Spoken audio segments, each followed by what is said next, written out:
नमस्कार साथियों, आप सभी का बहुत बहुत स्वागत करता हूं एनजे क्लासेस जयपुर के इस ऑफिशियल यूट्यूब चैनल पर।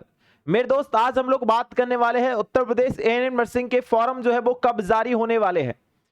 ज्यादा समय नहीं बचा है और मैं अगर आपको बात बताऊं तो लास्ट जो है 8 से 9 दिन का समय आपके पास है। उत्तर प्रदेश में एएनएम नर्सिंग के फॉर्म अगर भरना चाहते हो तो ये आखिरी मौका है मेरे दोस्त, आप सभी के लिए।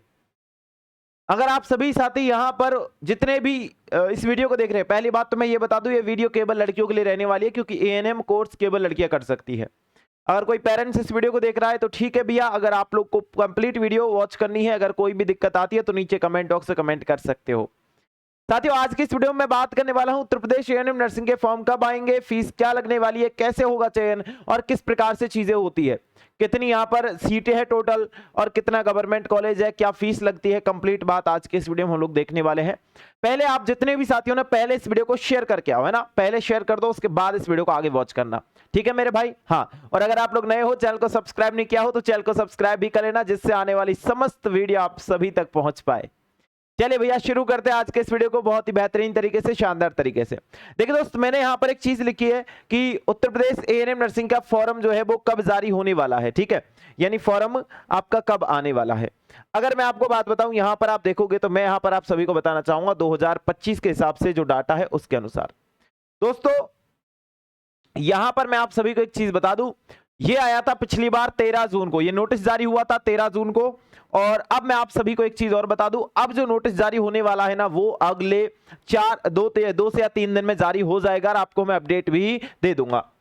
वर्ष 2025 में सहायक नर्सेज एंड मिडवाइफरी एएनएम में 2 वर्षीय प्रशिक्षण के लिए जो आपके लिए 36 कॉलेज यहां पर टोटल है और जिनमें टोटल 1800 सीट है और इनमें ज्यादा फीस भी नहीं लगती, थोड़ी सी फीस लगती है मेरे भाई। आप लोग एडमिशन ले सकते हो, महिला अभ्यासार्थी, ऑनलाइन आवेदन, विभागीय वेबसाइट, ठीक है। अब यहां पर एक वेबसाइट है, उस वेबसाइट का मैं आपको नाम बताऊं तो उस वेबसाइट का नाम है DGMHUP।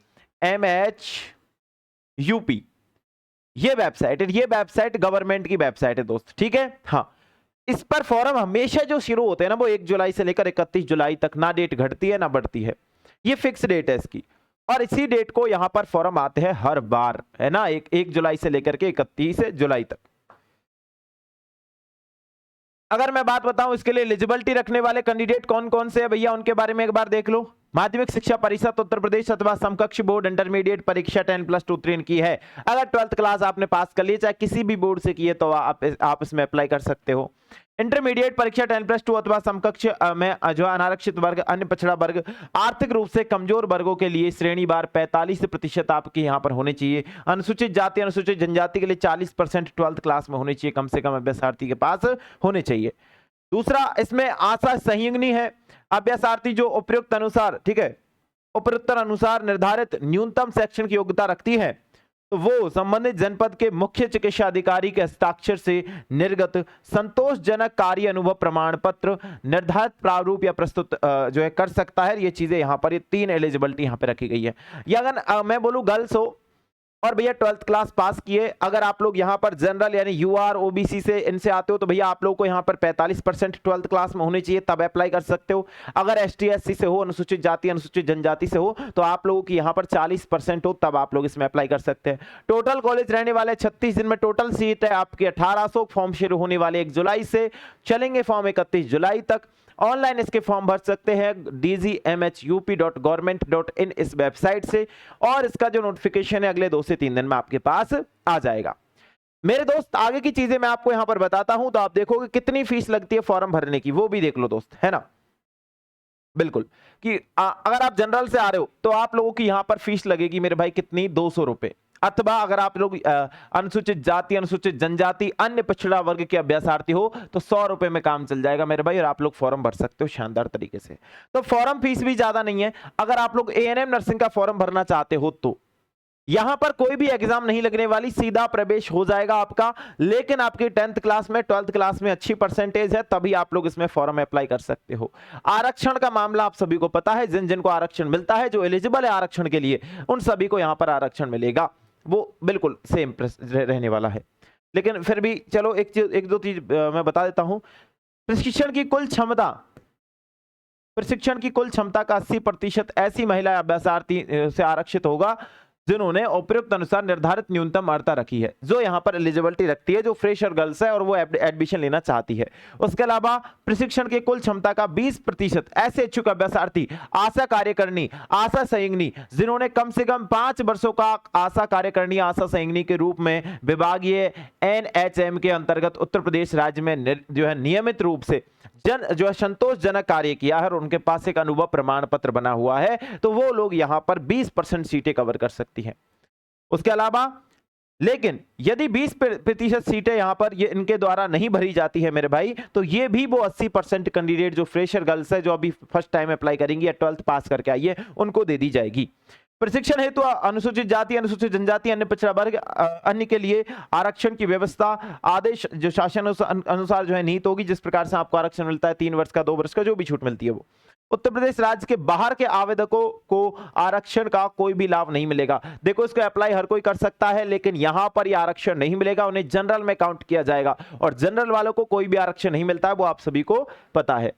आ जाइए मेरे भाई, आयु सीमा की अगर मैं बात करता हूं तो आप लोग यहां पर स्वास्थ्य कार्यकर्ता महिला प्रशिक्षण पात्र होने जिनकी आयु यहां पर 31 दिसंबर 2026 कर लो, इसे 2026 कर लो, को 17 वर्ष से कम तथा 35 वर्ष से अधिक न हो। अनुसूचित जाति, अनुसूचित जनजाति, अन्य पिछड़ा वर्ग के जो है यहाँ पर आयु सीमा में छूट मिलती है, जो 3 वर्ष की, 5 वर्ष की, 10 वर्ष की, जिस हिसाब से मिलती है उस हिसाब से मिलती है, वो आपको पता है। चयन कैसे होगा? अभ्यर्थी ने हाई स्कूल और इंटरमीडिएट यानी 10th क्लास में और मेरे भाई 12th क्लास में, इन दोनों क्लासों में अगर प्राप्त अंकों के प्रतिशत के आपस में योग को औसत करके श्रेष्ठता सूची मेरिट पर उत्तर प्रदेश सहायक नर्सेज एंड मिडवाइफरी है ना, मिडवाइफरी ANM प्रशिक्षण विनिमय जो है अनुदेश 2022 दिनांक 28/4/2022 के आधार पर किया जाएगा। ठीक है मेरे भाई, नई बात समझ में आई तो मैं बता देता हूं। देखो, आपकी 10th की जो परसेंटेज है उनको जोड़ो, प्लस में 12th की परसेंटेज है उनको जोड़ो। अब कितनी होती है गुरुजी? 150 होती है क्या? अरे बाबू 150 होती है क्या? बिल्कुल सर, यहां पर हमने बोल दिया सर, हमारी जो है इधर 75 है और प्लस में इधर 75 है। गुरुजी हमारी परसेंटेज तो ये बन के आ रही है। मेरे भाई मैं बोलूंगा इनको जोड़ दो यार, तो परसेंटेज आपके पास निकल के आ जाएगी। आप बोलेंगे क्या निकल के आएगी? मैं बोलूंगा 150 निकल के आएगी। 150 में प्यारे बच्चों कितनी क्लास की है? 2 क्लास की, तो 2 का भाग दे दो, 2 का भाग दे दो, और 2 का भाग आप जैसे दोगे तो आपके सामने परसेंटेज जो भी होगी वो निकल करके आ जाएगी। अब मैं ये एग्जांपल दिया है आपको, अब इस प्रकार से आप अपनी कट ऑफ निकाल लेना और आपका चयन कैसे होगा मैं बता देता हूं। इसकी 3 लिस्ट निकलती है ANM की। कितनी लिस्ट निकलती है मेरे भाई? 3 लिस्ट निकलती है। 3 में से सबसे पहली जो लिस्ट होती है वो निकलती है 2700 कैंडिडेट्स की। ठीक है, इसमें से जिन्होंने एडमिशन लेना था वो ले लेंगे। मान लो यहाँ पर लिया 1300 बच्चों ने या 1400 बच्चों ने, है ना, या मेरे भाई 1500 बच्चों ने एडमिशन ले लिया, मैं ये बोल देता हूँ। ठीक है, तो इन बच्चों ने एडमिशन ले लिया। इसके अलावा मैं आपको बताऊं तो यहाँ पर दूसरी जो लिस्ट आती है वो 1800 कैंडिडेट्स की आती है, और जो 1800 कैंडिडेट्स की जो लिस्ट आती है उसमें से कुछ 200, 300, 500 जो भी एडमिशन लेना चाहते हैं वो ले लेंगे, है ना। उसके बाद भी अगर सीटें रहती है खाली तो फिर 900 कैंडिडेट्स की एक लास्ट लिस्ट निकलती है। ये मान लो अगर 2700 कैंडिडेट्स में फुल हो जाती है तो फिर इनको मौका नहीं मिलता। अगर यहां पर 1800 कैंडिडेट्स और अप्लाई हो जाते हैं इनके साथ जुड़ करके, तब वो फुल हो जाती है तो इनको मौका नहीं मिलता। यानी कि कुल मिला के बात यह है, इनको भरनी कितनी सीटें हैं? टोटल 1800 सीटें भरनी है। कितनी सीटें बाबूजी? 1800 सीटें। तो ये वाली बात भी आप लोग समझ लेना अच्छी तरीके से कि इनको केवल 1800 सीटें ही यहां पर भरनी है, और इस प्रकार की चीजें आपके सामने रहेगी। अब एक चीज और सुन लो, यहां पर सर हमने निकाल दिया कि सर यहां पर जो है ये 150 है, 150 का हमारे पास निकल के आ गया एक औसतन सर जी की, यहाँ पर 150 का 2 का भाग दिया तो यहाँ पे 75 के आसपास आ जाएगा। लेकिन मेरे दोस्त मैं आपको बता दूं एक चीज यहाँ पर, है ना, आप लोग को क्या करना है, आपको अपनी कट ऑफ निकालनी है, मेरे को बतानी है कमेंट बॉक्स में कि आपके कितनी नंबर बन रहे हैं। फिर हमारी टीम या मैं उसका रिप्लाई दे करके बताऊंगा कि आपका चयन हो सकता है कि नहीं हो सकता। लेकिन वो चीज आप भी चेक कर सकते हो, क्योंकि मेरे पास, क्योंकि पिछली बार 2700 कैंडिडेट्स का ही डाटा आया था और 2024 में शायद 1800 की लिस्ट निकली थी, पिछली बार 2700 में ही काम चल गया। तो जो 2700 कैंडिडेट की जो कट ऑफ गई थी ना, वो मैं आपको बता देता हूं कि फर्स्ट लिस्ट की कट ऑफ कितनी जाती है। आपके नंबर अगर उतने आ रहे हैं तो आप लोग यहां पर अप्लाई कर सकते हो। चलिए भैया कट ऑफ के बारे में एक बार चर्चा करते हैं। 2025 2700 कैंडिडेट्स की सिलेक्टेड जो शॉर्ट लिस्टेड जो कैंडिडेट है उनके बारे में बात करूंगा, इनकी कट ऑफ क्या गई थी, फिर इनका चयन हुआ था या नहीं हुआ था। ठीक है, अगर कोई भी बच्चा यूआर से था तो प्यारे बच्चों यहां पर ये केवल उनके लिए है जो 20% जो आशा की जो श्रेणीवार न्यूनतम कट ऑफ है ना, उनकी बात कर रहा हूं मैं, ये उन कैंडिडेट्स के लिए है। अब 20% हर कोई तो नहीं होता, बहुत कम होते हैं जिन्होंने एएनएम जो आशा करनी है, आशा संगिनी है, उनकी मैं बात करूं तो, है ना। तो उनके लिए छूट है। यहाँ पर कितनी छूट है भैया, अगर आपके दोनों क्लासों को मिला करके जनरल से हो तो आपके अगर 48% बन रहे हैं या उससे ज्यादा बन रहे हैं तो आपका चयन यहाँ पे हो जाएगा। अगर आप ईडब्ल्यूएस से हो तो यहाँ पर 45% पे आपका चयन हो जाएगा, ओबीसी से हो तो आपका 43% पे चयन हो जाएगा, एससी से हो तो आपके 44% पे चयन हो जाएगा, एसटी से हो तो आपका 48% पे चयन हो जाएगा। ये उन कैंडिडेट्स के लिए है जो आशा कार्यकारिणी है, आशा संगिनी है, उनके लिए, है ना। और जो 2% यहाँ पर 2% स्वतंत्रता सेनानियों के जो आश्रित और अभ्यासार्थियों की श्रेणीवार न्यूनतम कट ऑफ है वो भी देख लो। प्यारे बच्चों, यहाँ पर यूआर वाले कैंडिडेट्स की अगर मैं बात करूं तो उनकी कट ऑफ गई थी यहाँ पर जो है 57। ईडब्ल्यूएस वाले कैंडिडेट्स का कोई भी आवेदन यहाँ पे नहीं आया था। ओबीसी वाले कैंडिडेट्स यहाँ पर 54.267 गई थी। एससी वाले कैंडिडेट्स थे तो उनकी कट ऑफ यहाँ पर गई थी 51, और एसटी वाले कैंडिडेट्स का कोई भी यहाँ पर आवेदन नहीं आया था। ये 2% आश्रित जो अभ्यासार्थी है उनके लिए। चलो सर, हमारा भी बता दो, जो फ्रेशर लोग होंगे जो पहली बार इस फॉर्म को अप्लाई करेंगे उनकी क्या कट ऑफ होनी चाहिए। चलो वो भी जान लेते हैं, दोनों चीजों को ही जानते हैं। एक तो मैं बताऊंगा 5% जो भूतपूर्व सैनिक अभ्यासार्थी की श्रेणीवार न्यूनतम कट ऑफ है उसके बारे में, दूसरा 80% अभ्यासार्थी है तो श्रेणीवार न्यूनतम कट ऑफ है उसके बारे में। साथियों, इस वीडियो में मैं आपको यहां पर यह बता दूं, जो 5% भूतपूर्व सैनिक अभ्यासार्थी है उनमें कोई भी फॉर्म अप्लाई नहीं हुआ था, किसी ने भी फॉर्म अप्लाई नहीं किया था पिछली बार। इस बार का मैं कह नहीं सकता, एक भी कैंडिडेट होगा तो उसकी कट ऑफ यहां पर आएगी। देखो, अगर मैं बताऊं 80% जो अभ्यासार्थी हेतु श्रेणीवार न्यूनतम कट ऑफ है, विवरण है, तो उनकी मैं बात बता दूं। यहां पर यूआर वाले कैंडिडेट जो है वो यहां पर 81 गई थी, जनरल की पिछली बार 81 गई थी। ये है आपके लिए जो है 100% जो कट ऑफ जाएगी वो ये है आप लोगों की, जिससे चयन होगा आप लोगों का, ठीक है। हाँ, ईडब्ल्यूएस वाले कैंडिडेट हो तो उनकी 77% गई थी, ओबीसी वाले कैंडिडेट हो तो उसकी 81% गई थी, एससी वाले कैंडिडेट तो उनकी यहां पर 79 गई थी, एसटी वाले कैंडिडेट हो तो यहां पर उनकी 70 गई थी। यानी कि एसटी का तो 70% पे चयन हो गया। अब तुम देख लो, अगर आप एसटी वाले कैंडिडेट हो और आपको यहां पर एक एएनएम कोर्स करना है, और यही एक गवर्नमेंट कोर्स है जो यहां पर गवर्नमेंट सीधा परसेंटेज बेस पे कराती है, पहले जीएनएम भी इसके साथ इंक्लूड था। 2024 की अगर मैं बात करूं आपसे तो जीएनएम भी इसके साथ इंक्लूड था, लेकिन वो जीएनएम अभी हटा दिया है, वो यूपी गेट में जोड़ दिया है। यूपी गेट के थ्रू ही जीएनएम में एडमिशन होगा, चाहे वो गवर्नमेंट कॉलेज में हो रहा हो चाहे वो प्राइवेट कॉलेज में हो रहा हो। पहले ऐसा हो रहा था, प्राइवेट कॉलेज में डायरेक्ट एडमिशन होता था। जीएनएम वाले कैंडिडेट जो गवर्नमेंट 13 जो आपके यहां पर लगभग 513 सीट है वो इनके द्वारा भरी जाती थी, इन परसेंटेज के द्वारा। फिर उन्होंने जीएनएम को अलग कर दिया और केवल एएनएम का यहां पर रख दिया। तो एएनएम में चयन कराने के लिए ये एलिजिबिलिटी, ये क्राइटेरिया आपको फॉलो करना है।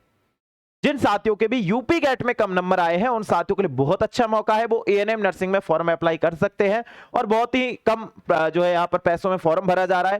केवल 10th और 12th के आधार पे आपका चयन होगा। और इस बार देखो, आपको पता है कि यहाँ पर 2000 के आसपास, 2500 के आसपास यहाँ पर पिछले साल के मुकाबले सीटों की संख्या बढ़ी है जीएनएम नर्सिंग में। तो सिंपल सी बात है, एएनएम नर्सिंग में कंपटीशन कम रहने वाला है। कंपटीशन कम रहेगा, कट ऑफ आपकी कम रहेगी, है ना। कट ऑफ कम रहेगी तो हर कोई विद्यार्थी इसमें चयन ले सकता है, हर कोई स्टूडेंट एएनएम नर्सिंग कर सकता है। 2 साल का एक डिप्लोमा कोर्स है। अगर आप बात करो भैया जीएनएम और एएनएम में कौन सा बेस्ट है, तो मैं तो जीएनएम ही बोलूंगा, लेकिन एएनएम उन साथियों के लिए बेस्ट है जो यहां पर अपना साल खराब नहीं करना चाह रहे। और एएनएम के बाद अगर आप जीएनएम करने जाते हो तो आपका गवर्नमेंट कॉलेज में चयन, इतना मैं बोल देता हूं, निश्चित है। क्योंकि प्यारे बच्चा, उसमें आपका लगभग 55 या 60% पर भी गवर्नमेंट कॉलेज मिल जाता है। अगर आप यूपी गेट में 60 नंबर लेकर आए या 55 नंबर लेकर आए हो तब भी आपको गवर्नमेंट कॉलेज मिल जाएगा, लेकिन 2 साल एएनएम नर्सिंग आपको करनी पड़ेगी। ये एएनएम वाले कैंडिडेट्स के लिए है, और ये कट ऑफ आपकी रहने वाली है। अगर कोई भी बच्चा इसका स्क्रीनशॉट लेना चाहता है तो वो ले सकता है बहुत ही शानदार तरीके से, अगर आपको स्क्रीनशॉट इसका लेना हो तो। ठीक है मेरे भाई, ये कट ऑफ आप लोगों के लिए है। ओके, और बाकी चीजें मैं आपको बताता रहूंगा। फॉर्म इसके आने वाले हैं 1 जुलाई से लेकर के 31 जुलाई तक फॉर्म चलेंगे। नोटिफिकेशन इसका जारी होने वाला है, लगभग 1 से 2 दिन में जारी हो जाएगा और आपके पास अपडेट पहुंच जाएगी। चीजें आपको बहुत ही बढ़िया तरीके से मिल जाएगी। बाकी चीजें मैं आपको बताऊं, अगर कोई भी साथी यूपी गेट में कम नंबर लेकर आया है तो वो इसमें अप्लाई कर सकता है। और मैंने बहुत सारी चीजें आपकी क्लियर कर दी है। फिर भी मेरे भाई किसी भी बच्चे का डाउट रहता है तो नीचे कमेंट बॉक्स में कमेंट कर सकते हो बहुत शानदार तरीके से। और एक चीज और बता दूं प्यारे बच्चों कि आप लोगों के लिए यहां पर एक चीज मैंने की है। क्या चीज की है सर? अगर आप लोग यहां पर मान लो यूपी गेट की यानी कि जीएनएम नर्सिंग कोर्स ही अगर आपको करना है तो दोबारा से अगर आपको प्रिपरेशन करनी है मेरे भाई, तो आप सभी के लिए यहां पर मैंने, आप सभी दोस्तों के लिए मैंने यहां पर यूपी गेट के लिए एक स्पेशल जो बैच है वो लॉन्च कर रखा है शक्ति बैच, जिसकी प्राइस आज भी मैंने यहां पर जो है कितनी कर रखी है मेरे भाई, आज भी मैंने, क्योंकि विद्यार्थियों का ये था कि सर हमको जब तक यूपी गेट का रिजल्ट नहीं आता तब तक आप इस बैच पे ऑफर रखो, तो मैंने बोला ठीक है। इसमें मैंने कूपन कोड लगा रखा है गो 2027 करके, अगर आप अप्लाई करोगे तो ये वाला बैच आपको मिल जाएगा 799 का। तो अच्छी बात है मेरे भाई, अभी आप ज्वाइन कर सकते हो शक्ति बैच यूपी गेट एग्जाम के लिए, अगर आपको यूपी गेट की प्रिपरेशन करनी है तो। बाकी रिजल्ट तो खुद आप लोग देख लो कि एनजे क्लासेस का रिजल्ट देता है, सर्वाधिक स्टूडेंट सेलेक्ट होते हैं यूपी गेट में अपने एनजे क्लासेस जयपुर से। ठीक है मेरे दोस्त, बाकी कोई भी डाउट हो तो आप नीचे कमेंट बॉक्स में कमेंट कर सकते हो शानदार तरीके से। और कल इस बैच में मैं लाइव आने वाला हूं, जिसमें मैं कंप्लीट तरीके की चीजें बताऊंगा, क्या चीज आपको यहां पर मिलने वाली है, क्या चीज आपको यहां पर दी गई है ना। तो वो सारी चीज आप लोगों के लिए रहेगी। तो सभी साथी एक बार क्या करेंगे भैया, सभी मेरे दोस्त पहले तो इस वीडियो को शेयर कर देना अपने सभी साथियों तक। बाकी आज के इस छोटे से और प्यारे से वीडियो में इतना ही करते हैं, बाकी मिलता हूं आप सभी से उसी जोश उसी जुनून के साथ में। बहुत बहुत धन्यवाद सभी साथियों को सेशन में ज्वाइन होने के लिए। Thank you so much. जय हिंद, जय Bharat my all dear students.